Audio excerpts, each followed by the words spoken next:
Welcome back to Cockadoodle Coo, a show examining a serious potential threat to all of humanity, the chicken apocalypse.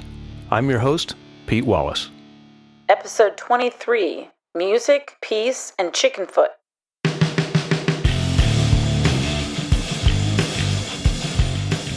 It's been said that art imitates life, and life imitates art imitating life, and so on. Today we take a look at this back and forth between the music world and the chicken world to illustrate how pervasive the chicken influence truly is, and highlight bold, heroic efforts to stem the tide.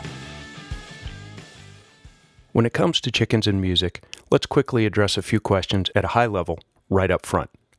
1. Do chickens listen to music? Do they care or have a preference? Well, yes, they do listen, and it does affect their behavior. In fact, do not play the soundtrack from Jurassic Park around chickens. 2. Conversely, do chickens make music or sing? No, that's silly. They can't sing. They'd sound awful.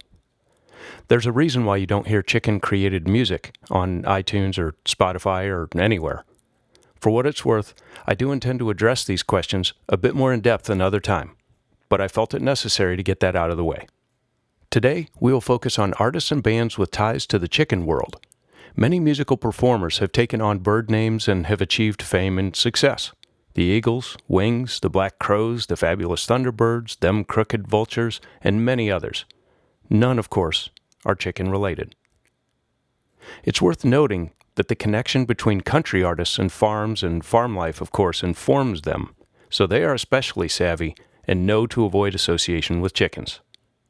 I suppose one could argue platinum-selling country trio The Chicks would be one exception, especially with an album provocatively titled Fly.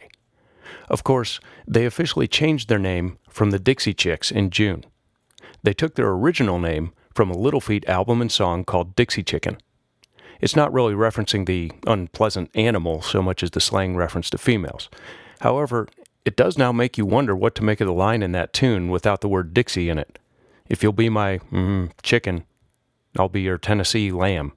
Sounds like some kind of obscure furry thing, like a feathery or something. Hope not. Society was quite different back then. Speaking of artist name changes, the always entertaining David Lee Roth also announced via Twitter in June that he was changing his name. He said, quote, Diamond Dave, following Lady Antebellum's example, will be dropping the Lee from now on. He wants us all to call him David L. Roth or simply L. Roth, end quote. And he ends the message for some reason with banana fana faux fana. Not really sure what that's all about, but here's my train of thought, however derailed. From the Chicks to Mr. L. Roth, frontman of Van Halen, to quite a stirring story involving Van Halen's other frontman, Sammy Hagar. After Van Halen, Sammy Hagar got together with former Van Halen bassist Michael Anthony, guitar wizard Joe Satriani, and Red Hot Chili Peppers drummer Chad Smith, and formed a band called Chickenfoot. Interesting move to bring a chili pepper into the band, but it is unclear as to their effectiveness in warding off chickens. While a rabbit's foot has largely been considered a kind of good luck charm, a chicken foot has a much darker meaning. Let me explain. Universally, doves represent peace. The band's name and logo are a disparaging treatment of the peace symbol. In other words, a chicken foot represents the opposite of peace, essentially disrespectfully stomping on peace. Doves typically coexist amicably with chickens and other birds. However, if chickens catch a dove, they've been known to kill it and possibly eat it. So if a dove is a sign of peace, a chicken is a sign of war, or at least envy. I suspect Mr. Hagar had been trying to get our attention for years, taking on the rebellious Red Rocker moniker and performing at the inaugural Farm Aid with Eddie Van Halen, even persuading Eddie to showcase an intricate guitar technique called chicken pickin' on the audacious song Finish What You Started, an overt taunt directed at chickens.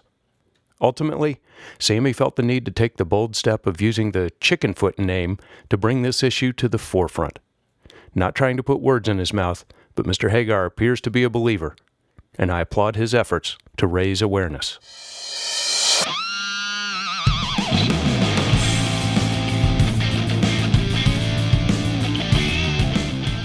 To all young, up-and-coming musicians in any genre, remember that birds are fine for songs, albums, band names, etc., but beware of chickens.